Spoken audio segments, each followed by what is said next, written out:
And welcome back to Campaigns of the Plains, guys. Last time, the party fought the Primal Ifrits, having been corrupted by some kind of blade that Asher had pulled out of the Faith Crystal and had added to the cursed scythe that he currently has. The Faith Crystal started to reform, but not before Ifrit attacked the party. So, party took quite a beating, but were able to overcome Ifrit in the end. Now, you guys all stand in the center of the Chamber of the Faith for Ifrit, hearing the Song of the Faith slowly start to echo in the chamber once again. What are you doing? I'm going to turn back around to the Faith Crystal. Because we just defeated Ifrit. Mm-hmm. So that's kind of like we did the challenge. Kind of. We skipped all of the important parts. And I'm just going to touch the crystal again. Yeah. You touch it and it feels warm to the touch. It kind of spikes up with a little bit of like fiery sparks around where you touch it, but it's not hot for you, Elspeth, as you were given a crystal. What? Or, not yet, that's right. So you feel the hum, hear the Faith singing again, and a small portion of the Faith Crystal grows out and cracks off for you. So you now have another fire crystal, fire summon crystal, in your possession. We'll have to attune to it to find out what it is. Okay. I'm going to do that. You're going to sit in the chamber for 10 minutes? No, but when we have a chance. Or an hour? No, okay. I'm going to put it in my pocket. I was like, I don't know. I don't know if that's what everybody else wants to do for the next hour, so... Can I cast message to the... I forgot her name, but to the lady inside of the crystal, and just... Delia. Yep. Delia. Telia? Delia. Delia. Are you healing now? She doesn't respond. You only hear the hymn in your head as an actual response, not any words. Mm-hmm. So it's not a very strong or loud hymn, but it's slowly getting there. The crack is healing? Slowly. I think it will repair itself. You know, long as no one wielding a cursed scythe comes and stabs her. You look over at Asher, and that scythe that he had previously has now, the hand scythe has turned into a full-on battle scythe, and is like rippling with a little bit of energy at the moment. This kind of dark purplish energy. Asher, you hear the voice inside your head say, "Feed me."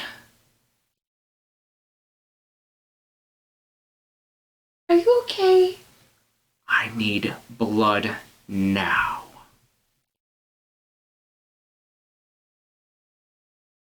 Asher?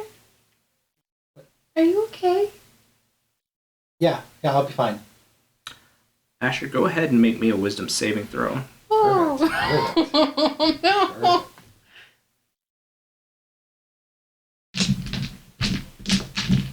Let's find the pretty. No, that just ran. Roll a 16.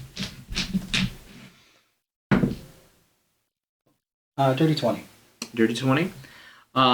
You guys all see as Asher like clenches the side of his temple as this like scream reverberates inside your skull, and you kind of feel your limbs start to like weaken from your body, and the scythe almost becomes heavy for a moment.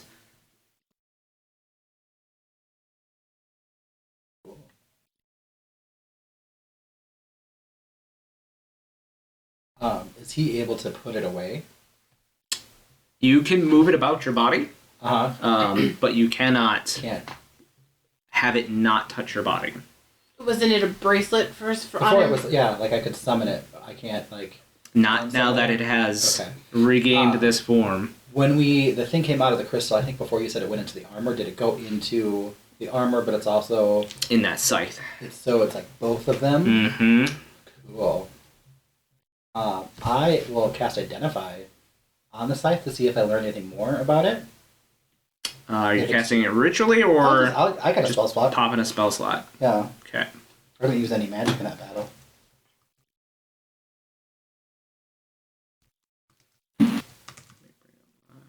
Notes. I'm not sure if it... I guess I have written down what it can do. I just don't know if anything changed. Yes, so your original scythe has been replaced by this great scythe. Great scythe. It's great. It's great.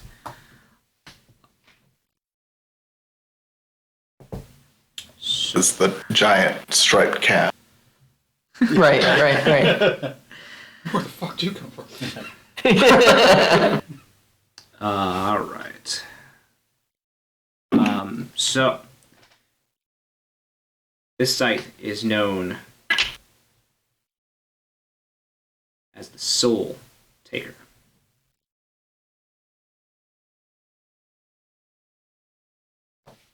Am I the only one who heard soul tater? I heard that. Soul Tater, Oh, it's a summon reaping them scythe. taters with your scythe. So they're for, right? Is to that the sling harvest. blade? Is that what you're Not saying? taters, but they are used to harvest, right? No, this is a war scythe. Yeah. Oh, okay. I was thinking like yes. the big curved ones that they use to harvest, like Yeah. hay. Otherwise, scythes are actually very impractical weapons.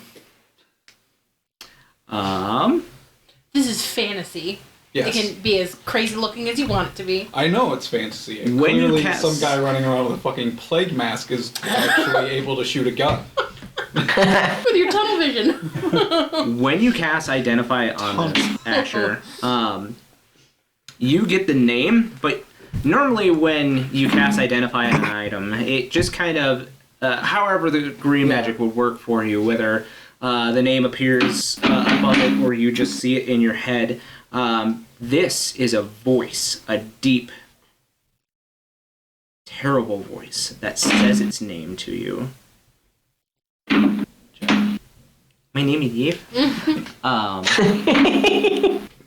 And as you try to identify its features further, it says no. Oh. And the scythe itself casts Counterspell. Oh. What the fuck? Ooh.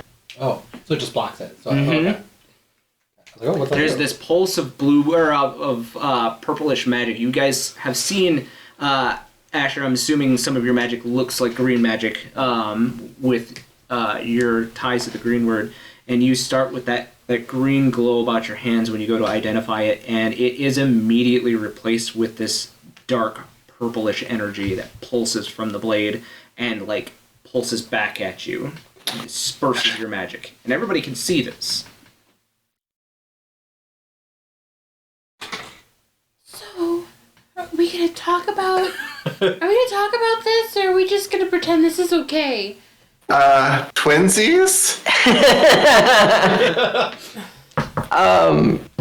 Have any of us ever seen anything like this before?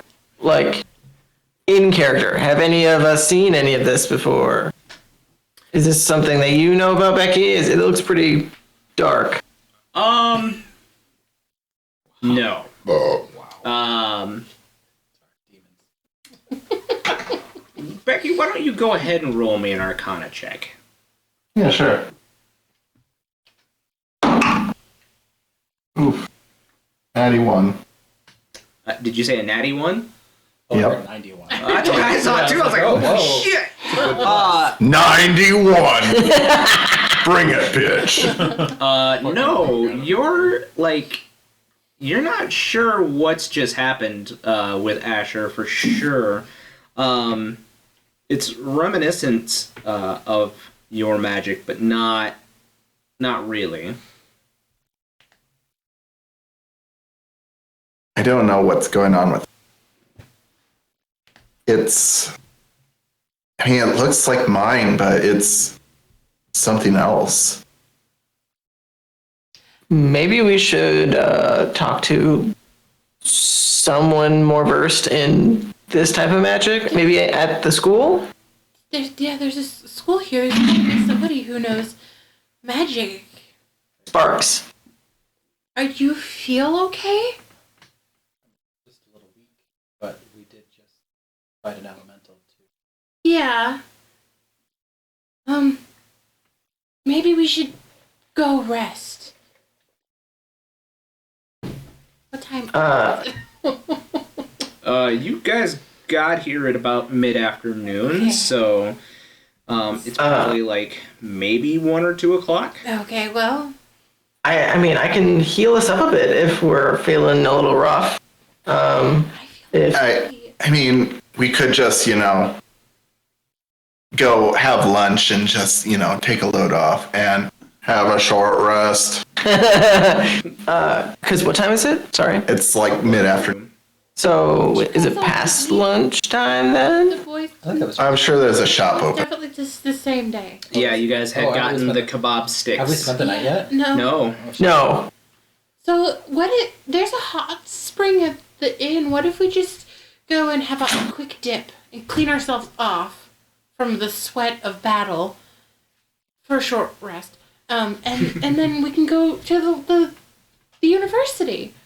Yeah, I think that's a great idea because I need to check in with Raha, and see how he's doing. Do that. Is that the plan? Yeah. We have supper plans at the palace, right? Oh, I haven't written that. I did not write that oh my down god, just plans. because I remember Uncle Zesty invited us For for supper. supper. Yep. Yes. So we still have time. What time does supper Do you- happen here? 7? Oh, they looked old, so maybe like 6. Do you think the city has a temp agency? We should probably hire a secretary to keep all the art schedules. We have so many places to go. I could do that, but I'm not really good at remembering things sometimes, and I get lost easy, so we might not make it to things at the right time. But Okay, you're fired.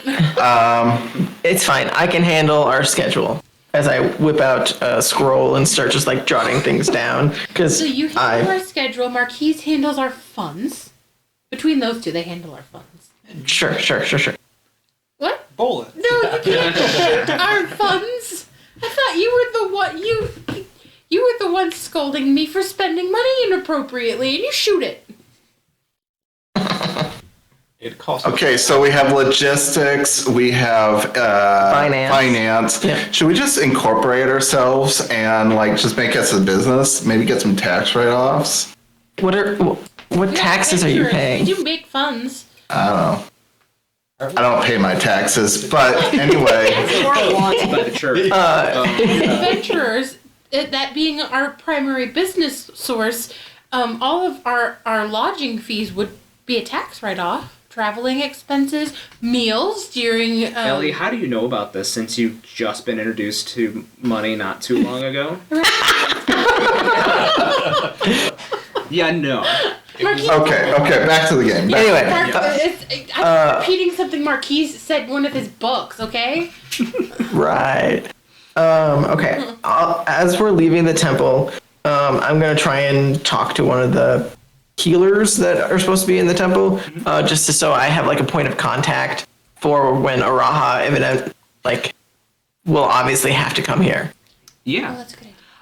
So you find the same person who had spoken to you before when you entered the temple, and she says, yes, anytime you want to send him in, will see him.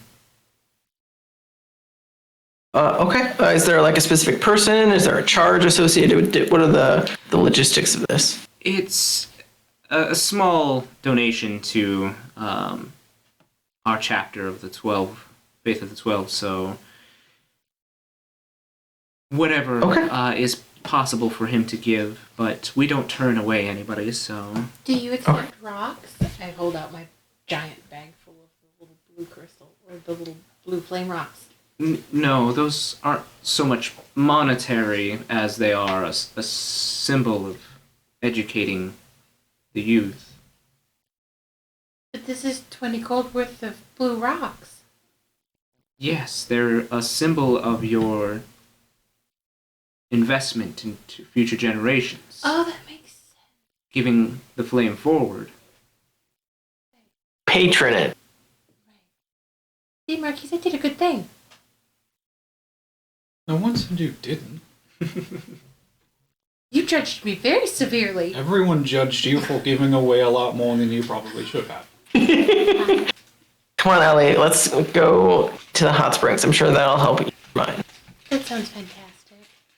Okay, so you guys are heading back to the hotel for a quick dip and Short rest? quick short rest. Okay. Yes. All right. So you get there. They have. It's a fancy enough hotel where they have some slight hors d'oeuvres if you guys are interested. Things like nuts, cheese, fruits, that kind of thing. So you guys can certainly help yourself. I'm supposing, Ellie, you're spending a little bit of time with your crystal while you're here. Yes. In the hot spring. Yeah. Having Sure. a hot springs episode. A hot springs episode? No. Just a short. I'll just nestle down in a corner of the hot springs with my rock and just concentrate on it. So obviously the hot springs, when you guys do get back to the hot springs, it is very Near Eastern influenced. So there are a number of like bamboo walls, sliding doors, tabby mats to walk on, and it is down into kind of like a rock garden itself. So it is split male and female, and there's a very high privacy fence in between the two as well. So, Do you know which side to go to? I mean, the attendant will probably push you towards Ellie to send you with Ellie once. You can be a boy if you want to be. Oh, okay. But you can't hang out with me if you're over on the boy side. Oh, let's go this way then. Okay. I can't be a boy if I want. Well, I could be. Anyone could be a boy if they want to be. But I'm going to go to this side. Okay. Anyway, so you... Does Marquies sit in the hot springs in his leathers, or does he just keep the mask on? If Marquies is even going to the hot springs. I don't know if he ever has anytime we've gone to like a bathhouse. Unless he goes on his own when we're all asleep. There was one, but he never like got in. Does Asher take off his? Guy to take off the suit of armor. I don't even know if that's going to come off. The armor itself does. But the scythe does not. Cool. He will, So you're just hanging in there with a scythe. I mean, you could have it like on your back, or like I said, you can move it around your body. It just cannot be. Always It's gonna make it really Yeah. awkward to sleep. I like to imagine it's just like sticking over that privacy wall. Like, It's not that big. oh, okay. Maybe like straight off the top of your head. Hey, Asher, your scythe is showing. But yes, Ellie, once you Make sure this sit is down and not focus scythe. on your crystal, you do find that it is attuned to Ifrit. So you may add the Ifrit Eggy. It's in your extras.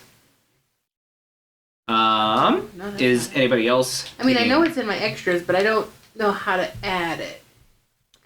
It's under manage extras at the top, Mhm. and then you have to search for it. It's probably under pet, or did you make it familiar? I don't remember what you said it. I believe. Give Okay. me 1 second. Maybe summoned. I think it might be under summoned. I can also add it to your collection too. But anyway.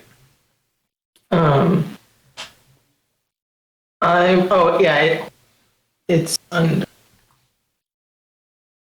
there many other people in these springs? There are a few extras. Most of the men... Found it. Which one do I add? The eggy form? Unless you're high enough to have demis. Do you have demis yet? I don't have Okay. these yet. I think that's like level 12 or third. I think it's like level 12. But most of the people that see Asher like come in with this scythe immediately clear out of the male side. So the men have their side to themselves, but there are a few other females on the female side. Not many, and most of them kind of like scoff at you guys a little bit, stick their nose up a little bit because this is a kind of hoitier side of town. People are scoffing at us. Then we'll run in and do cannonballs in the water. Do cannibals. Crashing and annoying people. Oh, Ellie will follow suit. If you do, definitely. If someone scoffs at us, I just look at them and say, ew. Scathing. But yeah, eventually you'll get rid of folks by doing so. I will check on Araha before I get in, just to see if he's asleep, if he's still there, all that stuff. He is there. He's sleeping still. Seems like he is pretty hard asleep. Okay, I will write him a note just to like specifically go to the temple. I'll just write it all out and tell him where to go and who to talk to, blah blah. Okay. So he has it, because I don't want to wake him up. And then I'll join everybody in the hot springs. And if I see people like leaving because of the scythe, I'll be like, sorry, didn't mean to, ruin the vibe, but we need a bathe too, You see like women pouring out of the women's side too, just a couple of seconds before you go into the male side. That tracks. I'm pretty sure all the females in our party are just full on feral. You just bring out all your animals to bathe too. Yes. Oh man. Just have the bear sit in there. I'll get some soap. Let's give him a bath. Oh boy. Maul's getting a bath. You guys just start hearing ring on the female side of the bath. I don't know. There's something really adorable about a giant fucking bear just chilling in a hot spring. He's just like laid back. But yeah, you guys have yourself a nice bath. Asher, feels like this bath isn't doing anything for restoring your strength. Your health definitely recovers if you decide to use your dice. But it feels like you're getting weaker and weaker. And this voice calls out to you again. I need blood.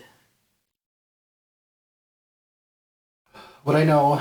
Because I feel like when I first got it, it said it needed souls. Mm-hmm. Would I know that that's really what it means? At this point, with its difference having been changed, it is requesting something else now.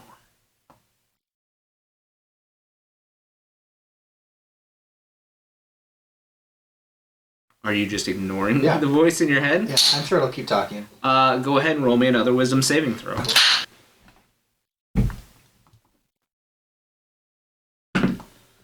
Well, What'd you get? you know what I got. Was it a natural one? Yeah. Rip the boys. Marquies, are you in the hot spring just sitting with them, or are you? I'm not like in it. Yeah, I meant you were Or sitting like- like yeah, sure. on the outside, I'm hanging out. but hanging out. Sorry if I kill you. Roll me a. Oh, Let's again? do a medicine check for you.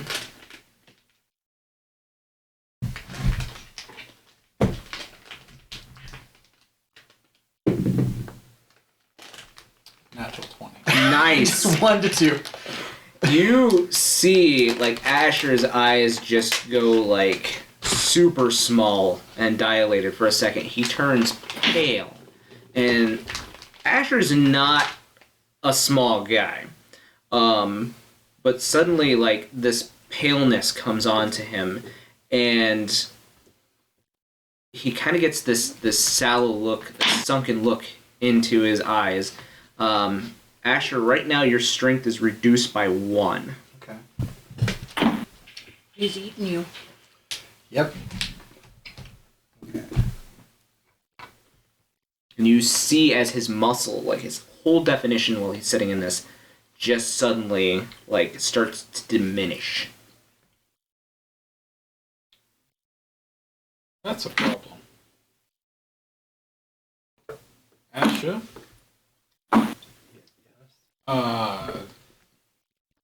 You're not looking so good there. I don't feel great. We just get out of battle. So.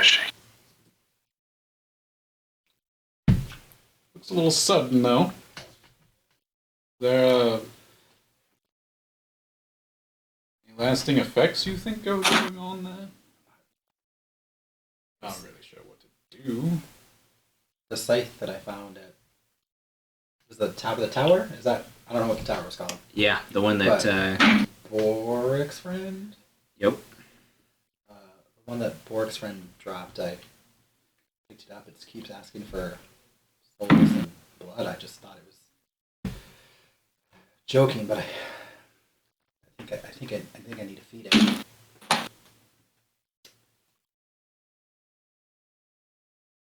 Maybe.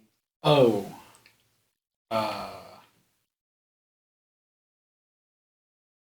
Yeah, that's going It's gotten worse after that. Was it a dagger or was it like a piece of metal? Yeah, it was a big shard of metal. Shard of metal came out of the summons in crystal. It's gotten worse since then. Obviously. Can I spin it? Hmm? Yeah, sure. It's kind of... It's up better.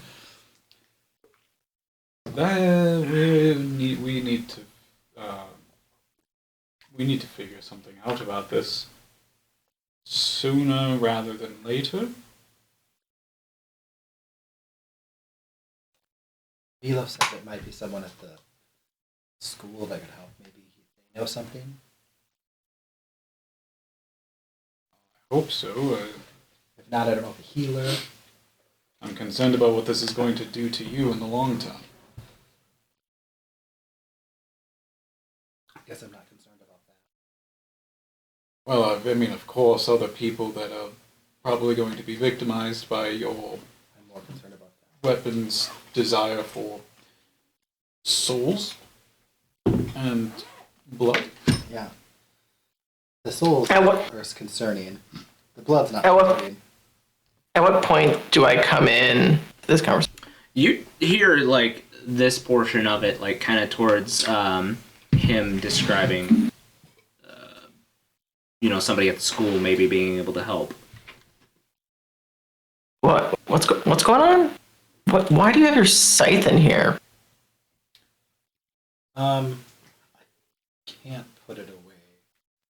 It's changed. Oh. That sheet of metal came out of the crystal.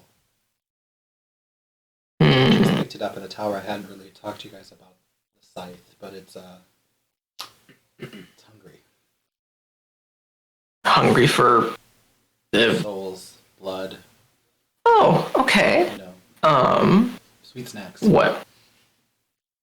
Do you need to kill things, or do you just need some blood? I mean, I can, like, cut my hand open for you if you need. Well, it was asking for souls, and now it's asking for blood, but I don't want to just give it my friend's blood. Just in case it likes it and wants to take your soul. Yeah, that's fair. Yeah, maybe someone at the school will know. I mean, if there's a teacher that knows about, a really long time ago, maybe there'll be someone that's proficient in cursed objects. If not, maybe someone at the temple. I mean, there's a bunch of healers there. They might know some stuff. I don't know, maybe when Raha gets better, the armor would come off, but clearly the armor changed after absorbing. Yeah. And that was from Baron. Yeah. He is studying Baron. I don't know if he knows anything. Yeah, it's possible.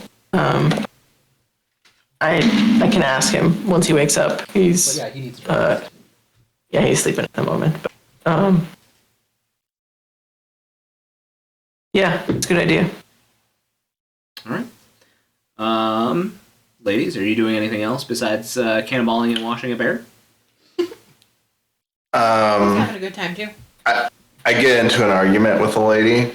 Just a random lady. Yeah, because she's being all snooty, and I'm like, if you don't fucking leave us alone, I'm going to tell management that you're sexually harassing us. Oh man. But yeah, so I mean, she will like scoff and leave. So you guys have the rest of your time alone. We don't have very good people skills. Thanks, I've been working on them. I just figure life is kind of short unless you're revived, and then you still have to deal with people, and so I'm just kind of I don't know, live, laugh, love, and keep those who are close to you closest, and everyone else can fuck off. Gaslight. I just feel so enlightened now. So what you're saying is we should be telling people to fuck off? If we hate them. Okay. Really, that part hasn't changed for me, but I really value this time, and so that's why I told her to fuck. I wanted us to be together, not us and her, because she's a bitch. Bitch. Which I'm a bitch too, but I'm the kind of bitch you want. She's the kind of bitch that buys people love. I didn't have money until 4 months ago, so I couldn't have done that. And neither could you. So you're just an honest Samesies. bitch. Does the privacy screen prevent us from hearing each other, or can they hear everything we're saying and vice versa? Not just at talking levels, but if you do speak up, I mean, maybe, but the sound of the city is kind of all around you. You're not isolated or anything, so You guys might hear random bear whores. yeah, maybe. Bear grunts. All right. So you guys, This kind of bathhouse. you guys all finish up and dry off. You do have a few more hours until what would be supper time here in Fresters. So, is there anything you would like to do? So I'm going to just list off the things that I have on my list of things, and we can go from there. We have to talk to Nico about the ship. We have to go to Sparks and talk to several people. And Jarek, the Blitzball dude, has a surprise for us. Yep. I don't know if later is today or later as in a couple days. He just said later. No, I So- thought he meant later, tonight. Maybe, but that's what I got on my list. And then supper, obviously. So maybe we should go to Sparks first. That might be the most useful for everybody involved, and then we can kind of go from there. Okay. So you guys are all getting together and heading towards Sparks. Yeah. Yes. Okay.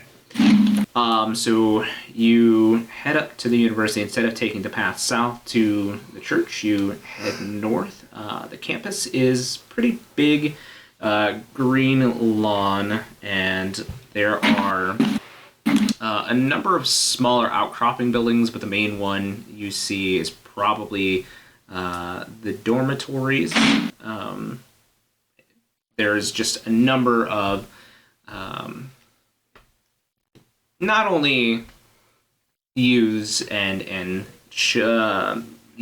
school age children, but there are a number of university level people speaking out on different parts of the lawn, and it seems like they're holding scholarly conversations.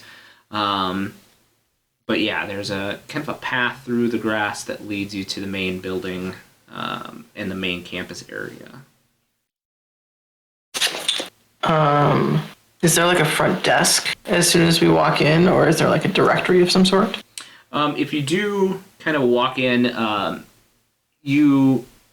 everyone looks kind of maybe a little bit lost except for you, Milos, since you've been here for your studies back in the day.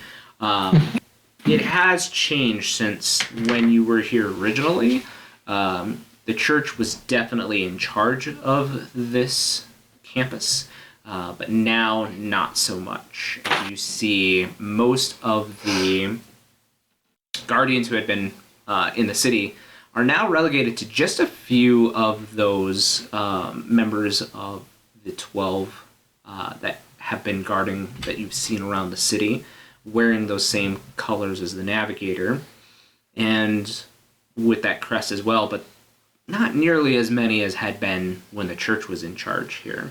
So everything seems a lot more loosened as far as restrictions, because there are some kids even doing like slight magic in the courtyard, even though they're being supervised, perhaps by faculty or even some of the guards. They're not being as restrictive as you once remembered. So, That's surprising. They would have been reprimanded severely for doing that type of things out in the yards, but times have changed. Would I know? Yeah, you catch a passing shorter girl. She has kind of this short kept kind of ashen gray hair. She's wearing like university robes, so she's definitely someone of higher education than the school children. And you look, and she has these different, like a number of different ropes that are on her shoulder, which denote her as being like an understudy to a professor. So she probably knows enough of the campus to help you around. You look and kind of stop her for a second, and she turns around, and she has these silverish, purplish eyes. She's got kind of these freckles on her face. She's of shorter stature, but not like super short. She's probably just barely 4 foot. But she has these, you look and she has these kind of deer-like antlers that come up, and they are like stark white. They're just short little antlers, but she also carries this wooden staff on her back as well. And she says, "Oh, yes, can I help you?" Oh, yes, sorry to interrupt your day. We are looking for, to start, Aramis, Professor Aramis, Aramis as well. gone currently on study, but his replacement is currently should be taking his classes. If you would like, I can introduce you. Are you new here? I'm a previous student. I have some intellectual inquiries to run by him in my adventures. Also, is the previous so out of context, is there like a specific person that's in charge of like a specific class of magic, or is it just like one dude who's in charge of all of magic? So it's not just magical classes, but yes, there would be like a dean of magical studies for a couple of like overall general, but then they would have someone underneath them for specific schools of magic. So each school would have a different head there. But then this school also contains physical studies, so there's also a dean of those studies, and just kind of a breakdown. Mostly, there's 3 different like schools of education here. There is the physical school, the physical side of school things. That particular school is known as Erden Studies, ERDEN school of magic is known as Acanus. Acanus. Wait, again? Acanus. And there is also the Machinae, which is a new school that she explains to you. This person with deer horns kind of explains to you, since you haven't been here since the reclamation. She says, she points to a familiar but different looking building where it had been basically theological and faith-based studies, has been replaced with a school for basically just study of Machina.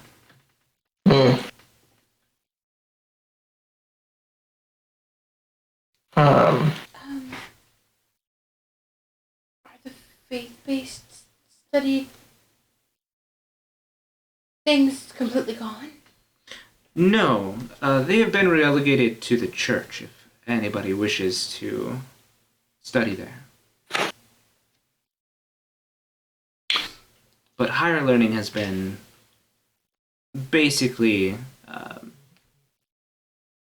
moved to be things that would further one's knowledge of the world and not just the divine.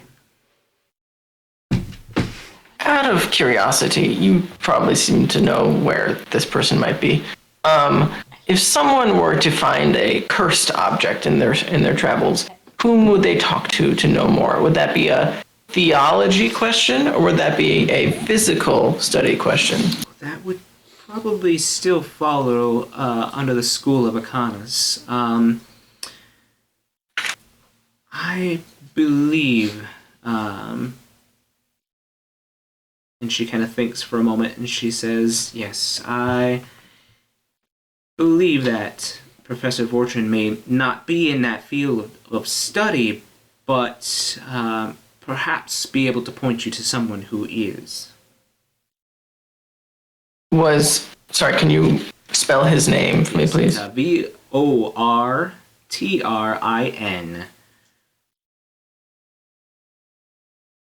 And he is The replacement professor. Yep. Okay. I just want to make sure I had that right. Okay. Can you point me in Vortrin's office? Oh, I wouldn't mind taking you. I was on my way to that department anyway. Oh, perfect. And I'm sorry. What is your name? Barbara. No, it's not Barbara. Hey, Babs. I'm sorry, it's B-A with the hyphen. Bruh. Bruh. Bruh. Because it's a fantasy name. Oh, sure. Bra bra. Bruh. No. And she says, not a problem. My name is Valeria. Like Barbara. But people call me Barbara. Oh, I'm going to put that in the notes. But yeah, she beckons you to follow her, and she starts asking a lot of questions. She seems pretty inquisitive by nature, and she says, so what brings everyone to Efrester? And fought Ifrit. And she goes, oh my, that's interesting. And she pulls out this giant tome and starts writing notes. What are you doing?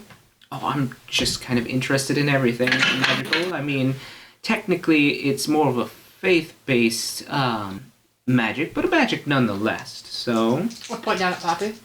and she pulls a couple of berries out of her pocket and holds them out for Poppy. Well, she doesn't need to eat, but I'm sure she'll take them. She takes them. Poppy gives Do them I- a little. Do I recognize them as good berries? You do recognize them as good berries. Poppy's my base summon. I scoop Poppy. She before you do, she kind of boops her a little bit on the nose, and there's this little flare of kind of this purplish magic that kind of a light very light, like purple magic that kind of spreads out in these little sparkles from her nose. Oh, what did you do? Oh, I just tested her magic is all. You have good magic, Poppy. Poppy just kind of looks up at you inquisitively. And you hear inside your head as Poppy says, "That tickled." You could talk outside too. No. No. Why did I give you the collar that makes you talk if you don't talk? I'm gonna give it to Mom. But yeah, she takes a couple of notes and just kind of keeps walking. You guys head back towards this fountain area, and I don't know if I sent the picture to chat so you guys can check it out. But she leads you back to this building, and it has this kind of winged person with like a tome in one hand and like a ball of magical energy that swirls in the other, outstretched above them. And it seems like it's changing and shifting with colors and changing to different, like, maybe schools or different elements of magic as it shifts and changes in the sphere. So, Is that like a famous person? no, that is, and you look at him a little bit closer and you see as there is this, like, very, like, well-built male that is holding this, and he's kind of wearing this, like, half toga. He's got his hair kind of up in this short kind of curledness. And she goes, "No, that statue was just placed by our regent representing Ralger, one of the 12. Also known, funny enough, as the Destroyer, but also the teacher of magic to men, so..." The regent. Are you talking about Zesty. Zesty Paprika? And she goes, what? She means Zesaruku Papariku. And she goes, "I think you mean Zazariku, but yes." Zesaruku. I have it written down. I just pronounced it correctly. Paprika. She just kind of chuckles a little bit, and she goes, "But yes, the regent is a firm devout of the 12th, and has actually brought much knowledge of them from beyond the mists into the city, if you are ever interested." I was about to say, so I know that most of theological studies have ceased on campus, but does your library still have some sort of information on the 12 and other theological books? Yes, quite a few of them, actually. Oh, I'd like to see some. Well, and she looks at you, Milos, and she says, "Being an ex-alumni, I believe you know where to find the library. It has not moved, but it has grown, so..." Does it just have like fiction books in it too? No, most of the books here are studies or information. If you were looking for fiction, I would check the Ember Market. Yeah, this is a What's that? research. What's the point of a library if they don't have good books? Yeah, this is for research and keeping nonfiction alive. I didn't even study my own books about being a summoner, so why would I want to study other books? Isn't there one that I was supposed to be reading? You gave that to Asher. No, a different one. The lady old lady told me. She told me I was supposed to read it about the summons. That Shar? Yeah. Yeah, yep, you sure do.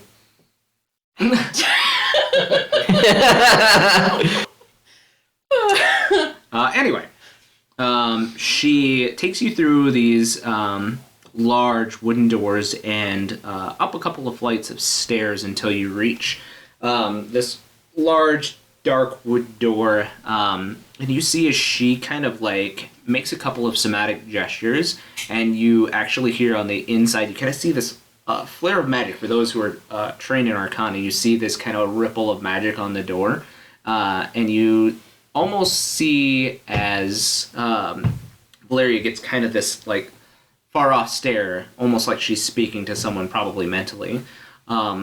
And suddenly the door unlocks by itself, and she opens it for the rest of the way for you and kind of motions for you to come in. At the desk, you see, and this is a very large desk with a kind of one of those giant, like tall archway windows behind it. Large, kind of dark, we'll call it mahogany style desk. Number of books and a couple of quills, something in some kind of like bubbling filter off on the side. You see this blue dragonborn. He is dressed in these kind of red flowing robes, which seem similar to the ones that Valeria is wearing, but a little more ornate, more golden ropes, and a few like sigiled crests like down on his neck, noting that he is probably on the higher rung of professors here. He has these kind of tiny blue spectacles that are kind of on the end of his little dragon snout. And you see that he is kind of poring over a book and mumbling to himself. And he, like, Valeria's about to speak, and she says, "Professor," and he kind of holds up one clawed finger and finishes taking down a note with his left hand. And then as he finishes, he looks up at you all and says, "Yes, how may I help you?" Are you Professor Fortran? Yes. Call me Van Zeth, though. Van Zach? Van Zeth. Van Zeth. Yep. Vanxeth. Van Zach. Van Okay. Zeth. Did you say there's an X in the middle of that? Yes. Yes. Okay. Vanxeth. Van Zeth.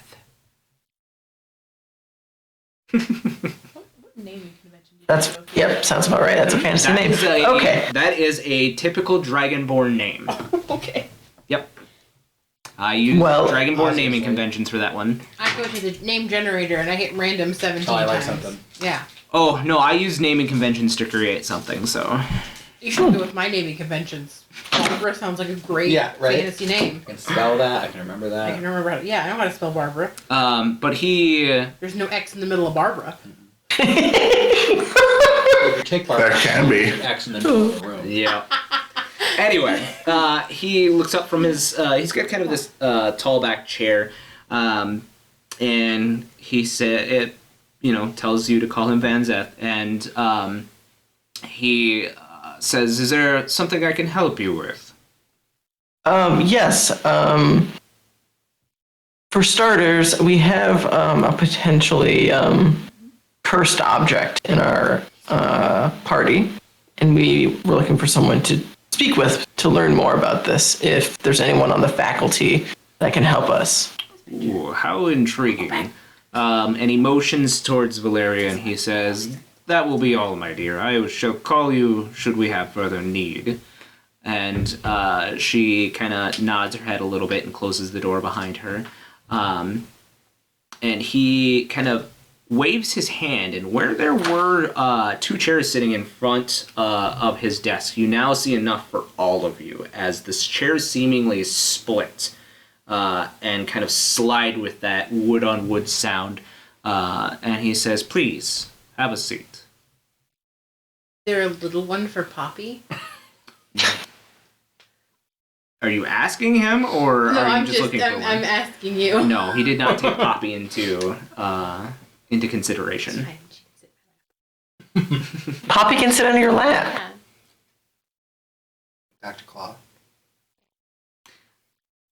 Okay. Well, everyone's down, I guess. Where? First Or- of all, if you please, you know my name, but I don't know any of you. Oh yes. I am Milos Novak. Ah, the queen's This is- son. Yeah, yes. And I will deeply bow, very Word traveled formal. fast after the fall, so Well, thankfully, everything is back to normal in the Oasis, more or less. very good. And the rest of your companions. And I will go down the line and say, this is Becky Blaize. She is an associate of mine, as well as this is Asher and Marquies and Din and Ellie. And then I'll point to Poppy, and this is little Poppy. She's the leader of the group. Yep. She's the leader, yes. Decisions. Yes. And he'll say, well, it is a pleasure to meet all of you. How...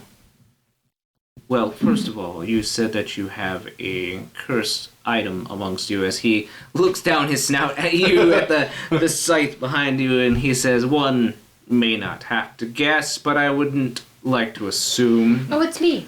I'm the problem, it's me. Hi, I'm the problem. Yeah. It's some kind of weird void creature inside of my soul or something, but we haven't figured that. Well, that's because they gave up part of your soul.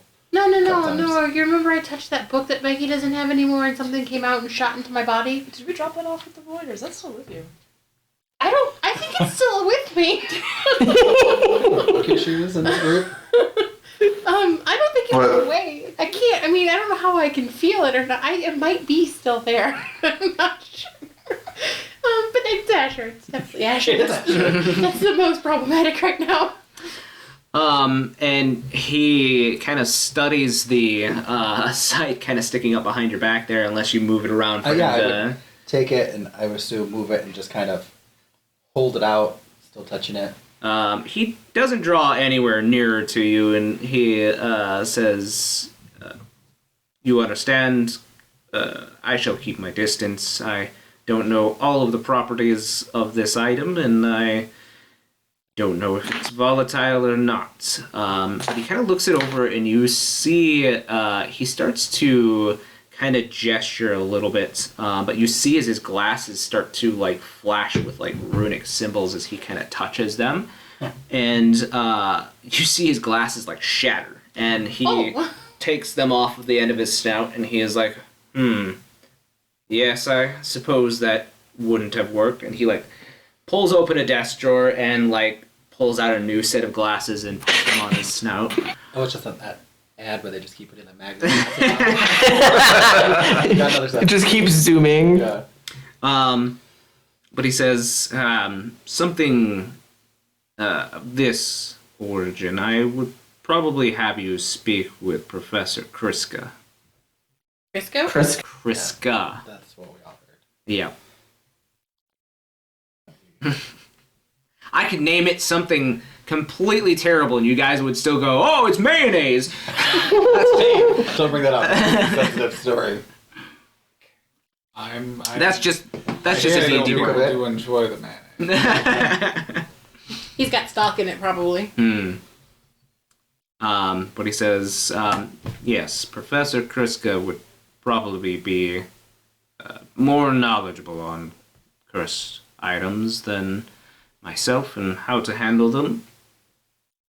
Can you give us a direction of where to go? Yes, I'll send word. And you see him reach into a deeper drawer, and you see him take out this little mechanical bird that looks like a finch, and he sets it on one of those bird stands, and you see him touch the top of its head, and it flutters to life a little bit and looks at him.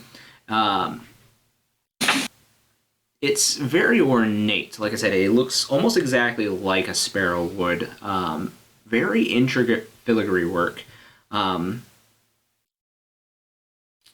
It seems to follow Professor Ortron wherever he kind of moves about, and he says, Kriska, I have an interesting object that you should take a look at. When you could come to my office at your earliest convenience, please. And he taps it on the head again, and it flies out the open window behind him. Oh, that's convenient. One of the school's newest machines to be able to fly messages back and forth. That way we don't have to waste our magical potential. One of the great things about the new school of Machina. While we wait for Professor Kriska, It's not 8 gold per month. Yeah, exactly. Is that a subscription fee? Is it per month now? So are those little birds like available for purchase, or is that It's got to be did with a bird catcher out on the top. Just a net? Just a net. Catching mechanical birds. Yeah. Now that you think back to it, you actually remember seeing like quite a few birds like flying around campus, but you never thought anything different of it. Now that you have seen this one, you're probably like, oh, those might have been messages flying around. Can you buy those? Is there a gift shop? I believe they're relegated to the campus, but you could certainly check with the head of the Machina school. we also could potentially talk to Nico. He might be able to make us something. Are there any animals here? I assume there's wildlife all about. No, I mean, Are there any that you can wrestle? yeah, is the circus in town? You see him kind of think for a second, and he's like, yes, actually, I believe that there was a circus in town. Heck, what? Oh, we should go.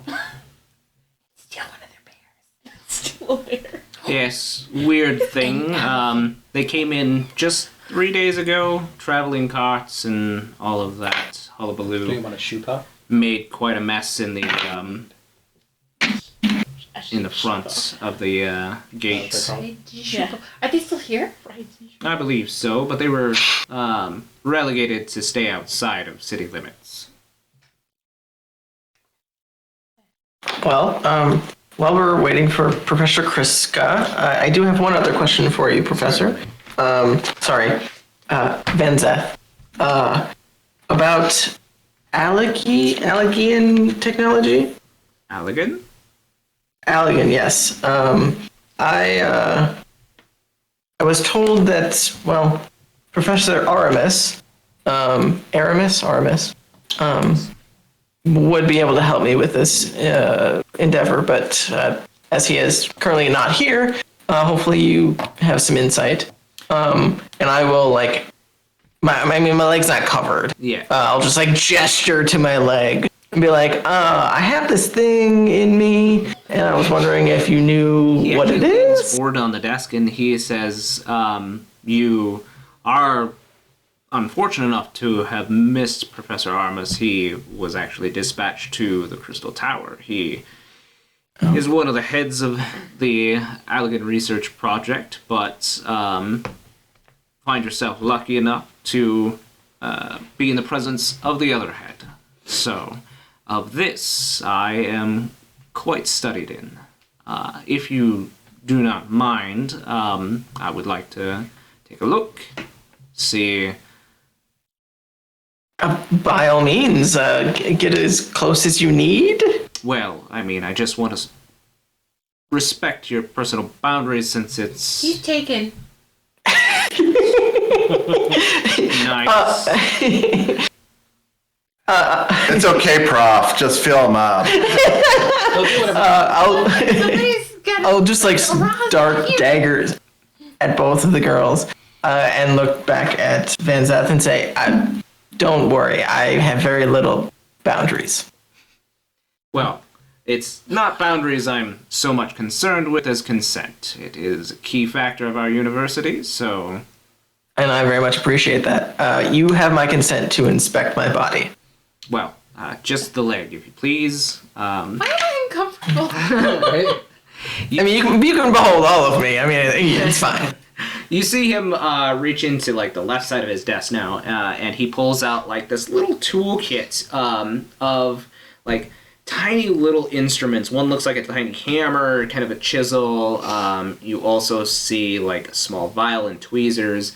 But it's funny enough, they are made of the same metal that is currently climbing up your body. And he says, I found these on our most recent dig to the north, so I believe I may be able to take a small sample off you for the moment, if you don't mind. Yeah, sure.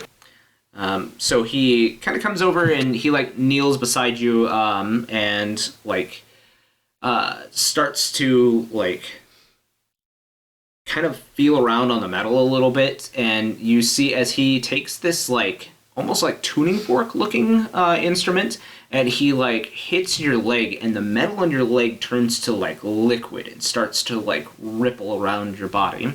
And he quickly and kind of deftly takes a small portion, like with the tweezers off of it before it solidifies up again and kind of travels further up your chest.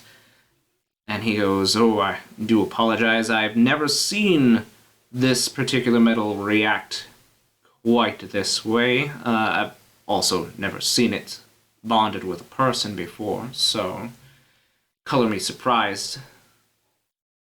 I mean, that makes two of us. I didn't know where this came from, and hopefully you can at least give me some insight of what it's doing to my body. He goes back around his desk. He kind of puts it, the vial, at like a stopper on the vial, and the small chunk has re-solidified now in the vial.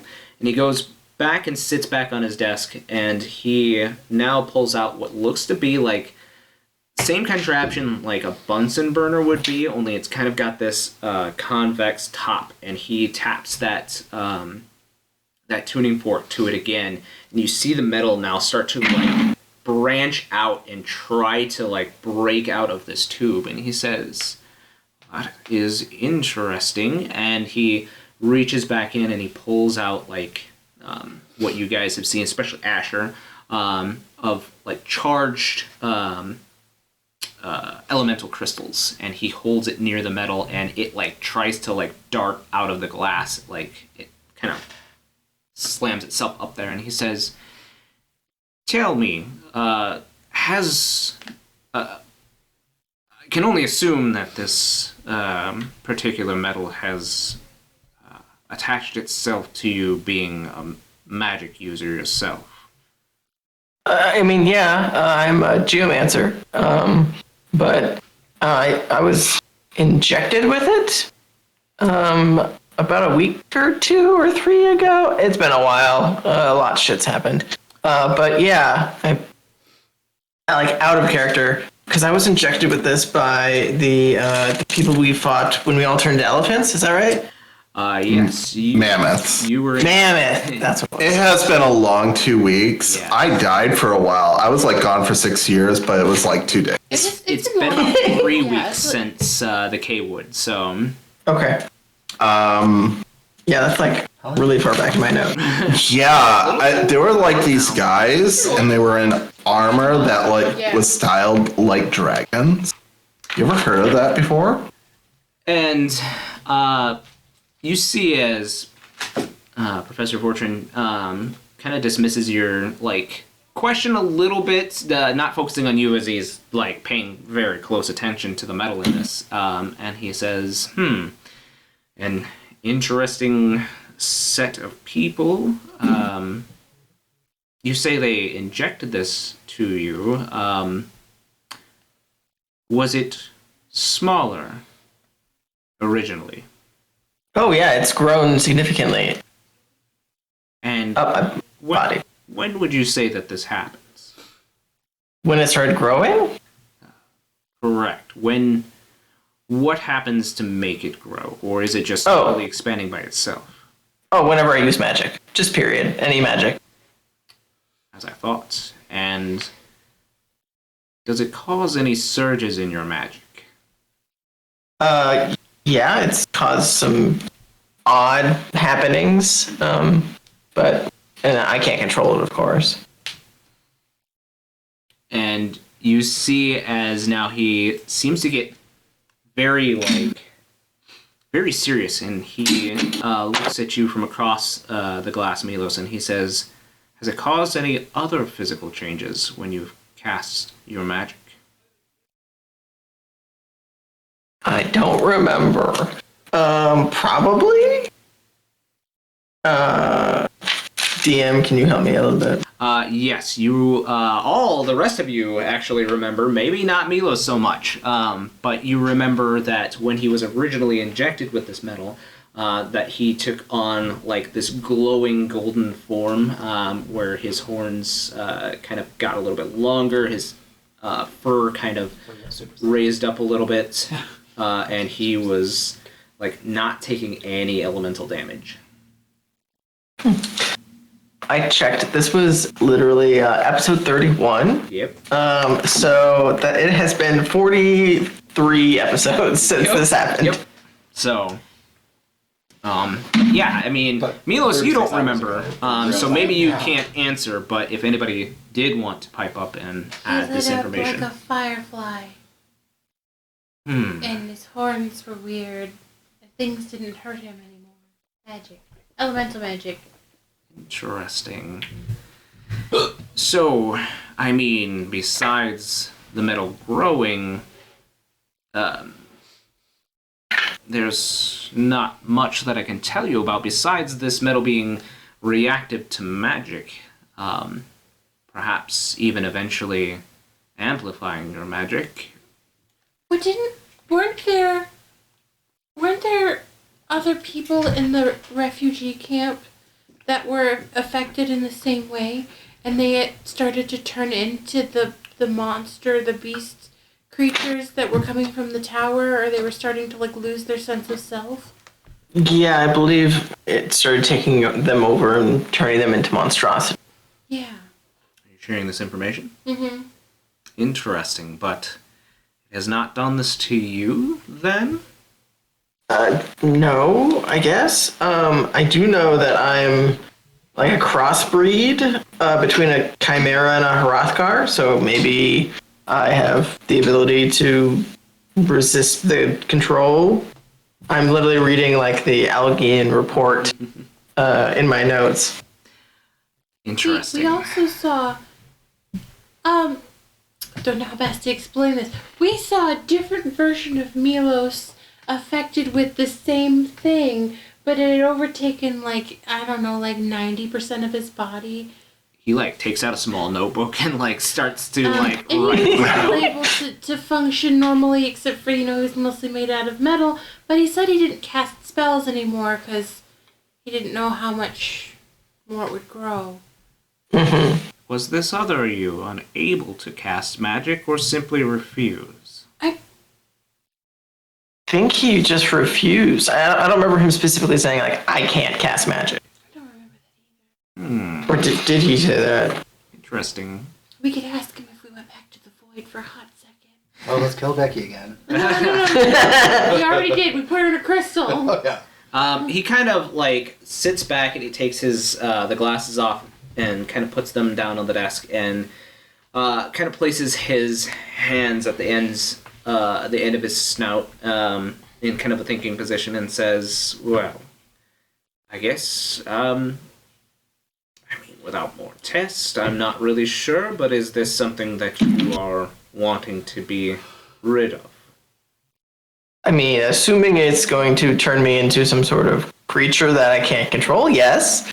But, I mean, you said it amplifies my powers, which is pretty cool, I guess. But I also would like to, have my faculties as well. So I would say it's worth getting rid of, regardless of how strong it makes. You see him, Or at like... least stopping progression.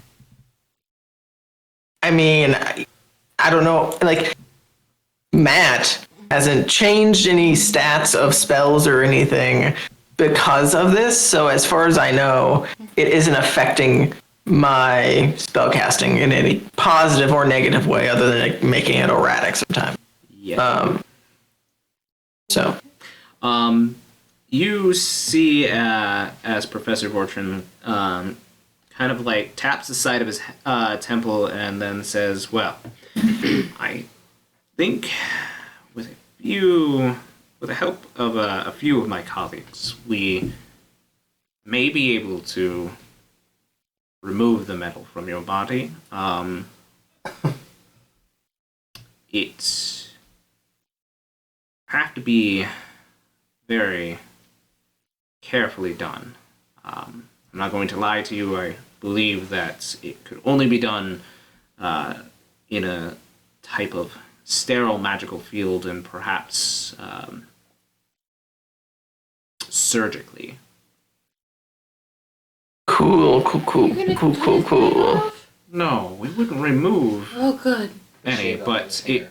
he would definitely be in pain if we were to keep him conscious, so we would probably have to use an anesthetic to make sure, because I don't know if you've tried to pry the metal off, but it seems when I wouldn't have used the tuning fork to try to pry any metal off, that it would have probably taken some skin or perhaps nerves with it, and that would not be very comfortable.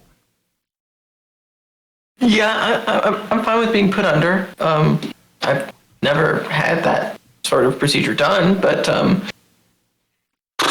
Have to fast It- like 24 hours before the surgery.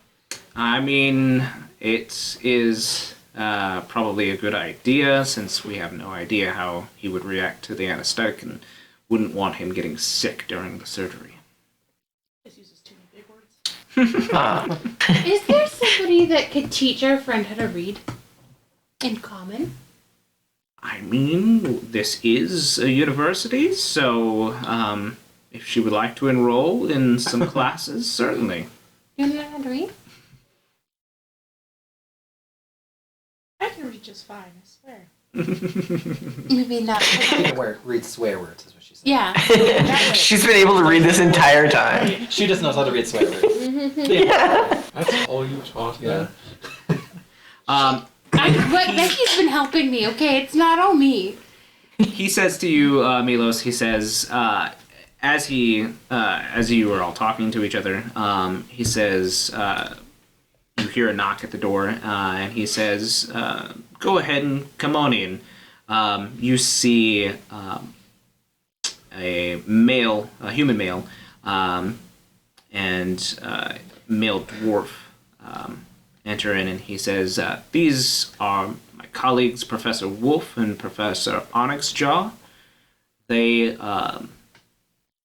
handle more of the Aryden studies than I do, so since this metal isn't reactive, or is super reactive to magic, I would be there to help oversee the magical aspects, but they would be the ones applying anesthetic and perhaps any type of removal. If we do need to make small incisions, we could certainly do so. You're just gonna flay it off of your skin. I'm not saying that it isn't a thing that may not happen, but They're gonna make Milos bacon. you see that the male, dressed similar to Professor Vortrin, although he is wearing, instead of a red robe, he is wearing this kind of like royal blue robe, but he has quite a few more ropes. Couple in gold, but also a couple in like a platinum color, meaning he is probably the dean of the Aryden studies. And he says he's kind of got his hair tied back in a tight ponytail, kind of this dirty blonde color, and he's very freshly clean shaven, has these blue eyes, and he says, he looks at you, Milos, and he says, "Don't worry. I am exceptionally skilled, I promise. We won't take any more flesh than we need to. But and he holds up his hand and he says, You're gonna be bald. I promised, so leave minimal scarring. I have quite a steady hand. It's definitely not my first surgery."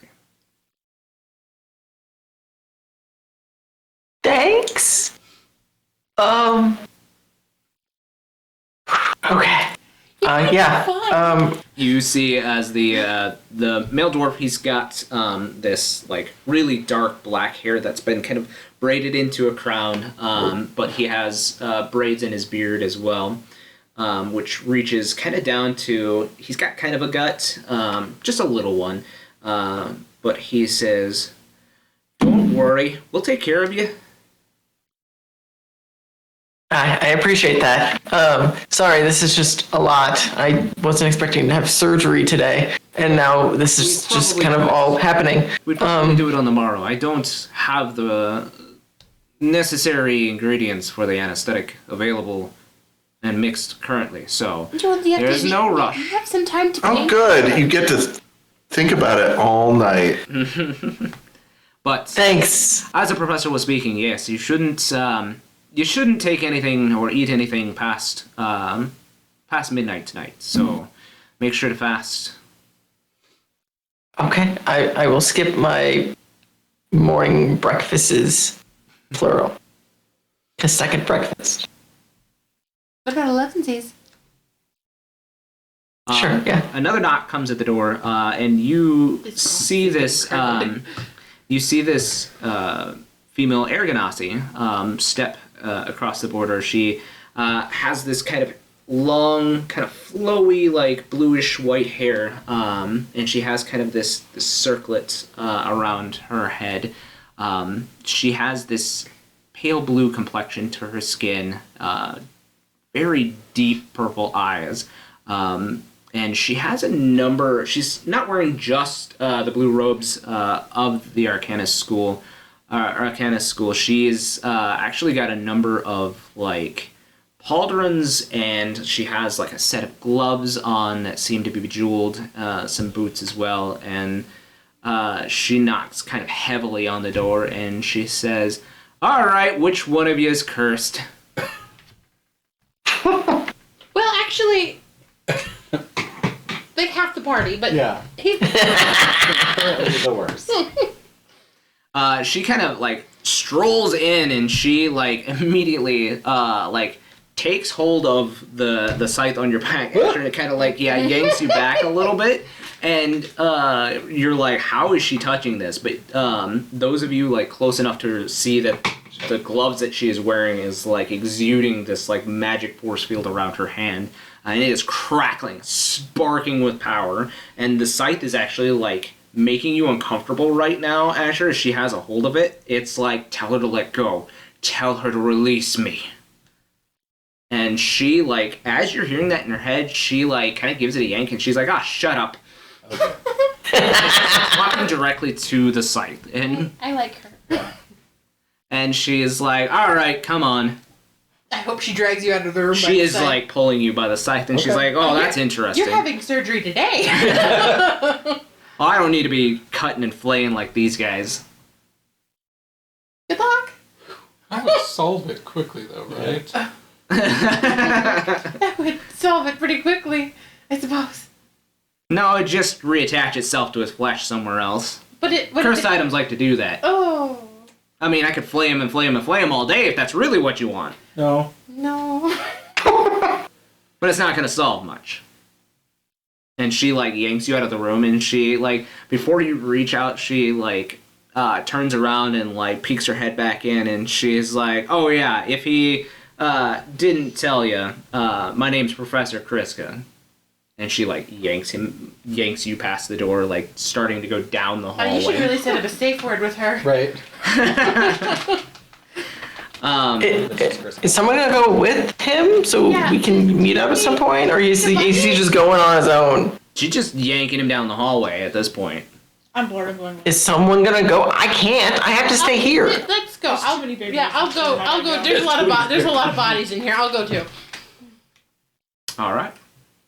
So you guys follow as this Aragonasi woman, and she's not lean by any means. She is probably, like, if not a little bit bigger than you, Asher, in terms of muscle tone. I'm attracted to this. And Josh just put my type right in the game. Yep. You see as, like, her hair is, like, like up straight. Like she has this kind of like mohawk, and she's got the sides of her head shaved, and a number of like tattoos, kind of in this like white ink along her skull. But she's just kind of yanking you right along, Asher. She's like, even if Asher like trips and falls, she's still like skidding him down the hallway. Like Asher's like the dog that's getting, or the cat that doesn't want to be in the getting dragged, and it's like doing one of them. They called me Celeste in another life. It's just my nickname. Anyway, so leaving Marquies and Becky and Milos in Professor Fortune's office, he says, well, if there's anything else you need from us this evening, otherwise we will schedule you for your surgery starting tomorrow, probably around 6 or 7 in the morning. Like Professor Wolf said, please, nothing to eat after midnight. Always like a gremlin. It's gremlin rules. He's gonna need a designated driver. Yeah. And if any of your friends would like to, we will be performing the surgery in the amphitheater. They can watch. I definitely want to. Sure. Everyone can just watch me, Well, with your consent, ripped apart. This is a very interesting metal, so there'll probably be a number of other scholars watching as well. Cool. I'm glad I'm being dissected. Does this metal reach on here? Great. It reaches like up to like the bottom of his like pecs right now. It's gone from like all the way from like the only thing that it's not affecting like downwards is like from ankle down, and then from that like up through his hip and like right under his armpit. Private reach. I was curious. Not quite that far. I was like, how display is this guy? It's reaching towards the inner I thigh. think Milos might have if they needed to peel metal off of his nether regions. But yeah. Degloving. But yeah, he says, otherwise, we shall see you in the morning. I probably should ask about where they're dragging our friend Asher, just so we can catch up with them, because we still have to go to the library, of course. But also, where would the dean in charge of the Machina school would be found? I'm assuming in the Machina building, but... He kind of rolls his eyes and he says, yes, well, he may be found there. He may be found mucking about the city with the Elspeth in town. Who knows? He's usually buying things off of them left and right, so... I know a couple of them pretty well. Maybe I'll stumble upon him while I'm talking to a couple of my friends. Good luck to you. I appreciate all the help. Which way did they go? The rest of them. Oh, somebody is a bit of not liking the Albed. Albed bigot. You're not sure if he is speaking about the Elspeth or not when he says them. Oh. So. He might be not a huge fan of Dean. Dean. But yes, he says, well, your friend will probably take some time. I would say that the less of you in the room, the better, as the cursed object may try to jump from person to person. I should have not said people with him then. I mean, Professor Kriska can probably keep them safe, or she may ask them to wait outside. It depends on her mood. So... Okay. perhaps you would like to visit our library. Yes, great idea. And I'll start heading out, and I'll use the earring and message Din, because she has an earring, but Ellie does not. Correct. And I'll say, hey, Din, just be careful with the cursed thing, because it could jump to one of you two. It's okay, I'll move out of the way. Oh, okay. just so long as you know. Maybe tell Ellie, I don't know, She can't hear this, so. Okay, I'll tell her. Okay. We're heading to the library, FYI. Oh, yeah. So, as you guys are following Asher being drugged down the hallway, If I see a bird flying past, I'm gonna try to catch it. you do see Oh my past. gosh. I'm gonna try to catch it. Yeah, sure, why not? Go ahead and give me Someone inquired a, about their careers. we'll call it a sleight of hand. Sure, why not? What's that? What are those? 8. 8. This thing you see out of the corner of your eyes flying past, you see a number of birds, absolutely. But this particular thing is flying directly at you, and you catch it. When you catch it, it kind of feels like it's trying to flitter around, and you kind of open your palm to see what it is that you got. It's not a bird. What is it? It is semi-mechanical in nature. It is this tiny little round sphere with kind of this upper torso of what looks to be perhaps humanoid.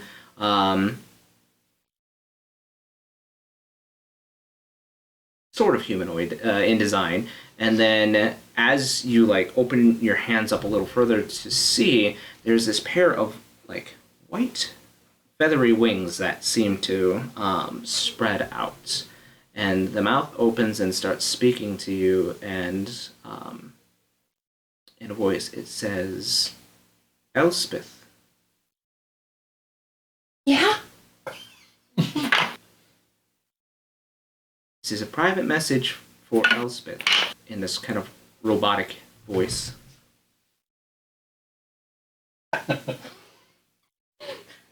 Please find somewhere private to receive this message. I run into a random room. Sure. I don't even tell Din. I just watch them walking ahead of me, and I'm like, I'll find them. It's fine. Okay. So you pop into this room, and it looks to perhaps been an old, storage area for components. It's kind of barren at this point. There's a lot of cobwebs and everything. There's no light in here, it's more of a cupboard room than anything else. But Poppy has followed you, so if you would like... Yeah, write that up. Yep. So you open your hands again, and this little mechanical creature flies out and says, "Elspeth Moonwish, is it safe?" Poppy, is it safe?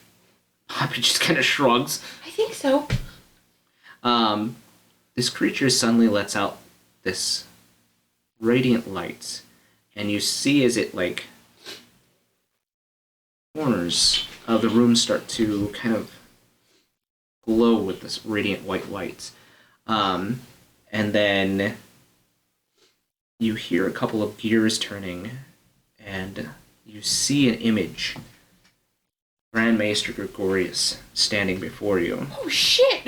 I've seen him since episode 2.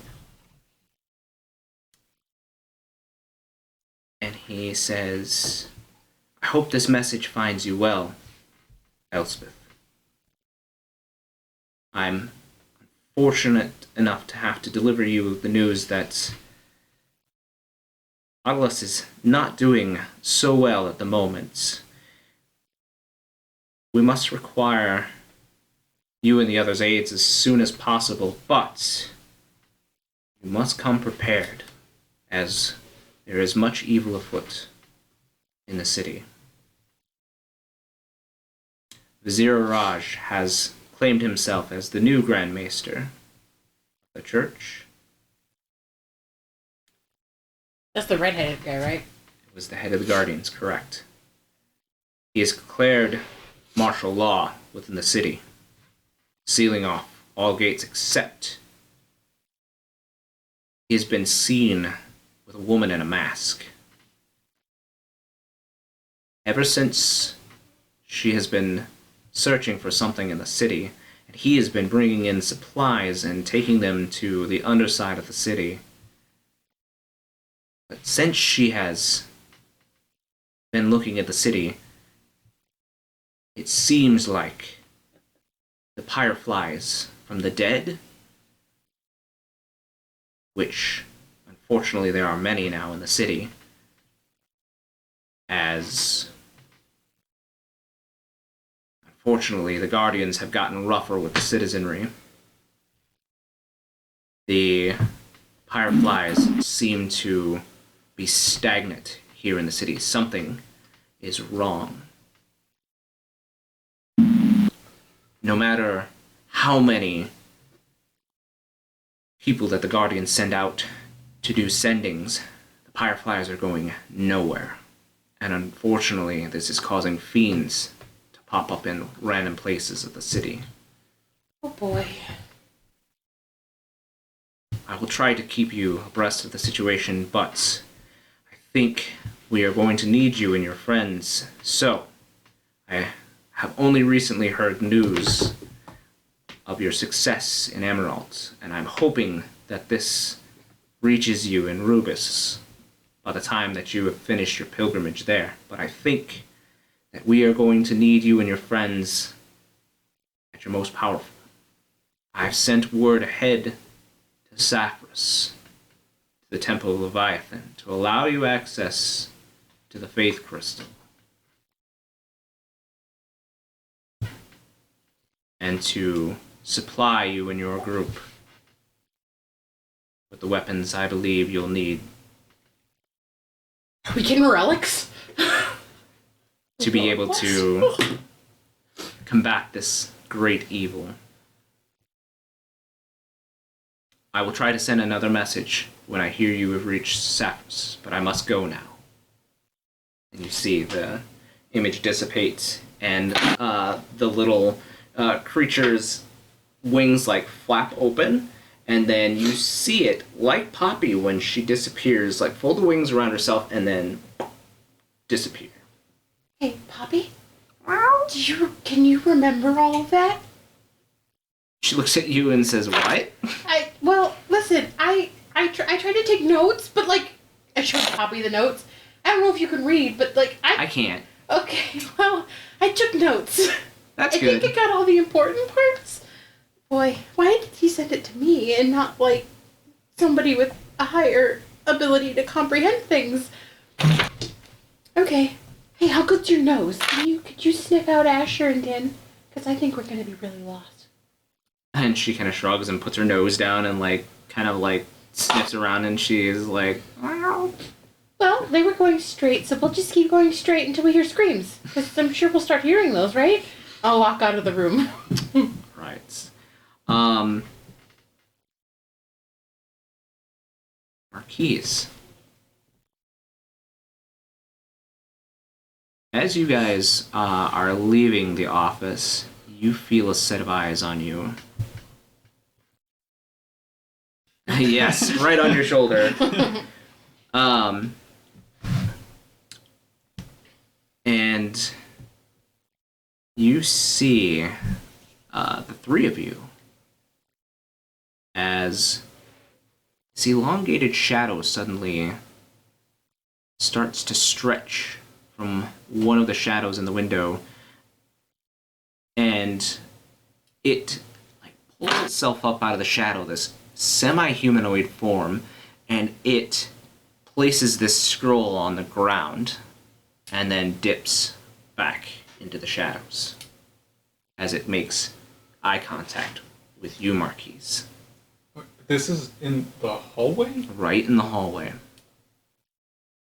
Did we all see it or just him? Oh yeah, no, you all saw it. I'm gonna go with What him the fuck? first. Is that... I'm good. For now. That was weird, right? Yeah. Have you ever seen anything like that before? No. God, you're so fucking weird, Mark. Is this the direction we're heading? It was pseudo ways down the hallway. Like I said, it stretched directly out from one of the shadows in the hallway. Well, Were either of you expecting a message from a shadowy figure? no. What? No, Keep an but eye. if I were expecting a message from a shadowy, I wouldn't expect it from a. Just stay close, keep an eye out in case I teleported or something. I'm gonna go check it out. So are you picking up the scroll? Yeah. Alright. So, you pick up the scroll, pop the seal on it, and are you reading it away from everybody else? Yeah. Well, on my way back, I would already be reading it, I Okay. guess. So, you start reading this letter, and it says, Dear Thief, I've recently come into a set of memories from this body, and recall one name. And I've done a little research on that name. Does it ring a bell? Does Ravendall sound familiar? Well, I've found them in a little village in Saphras.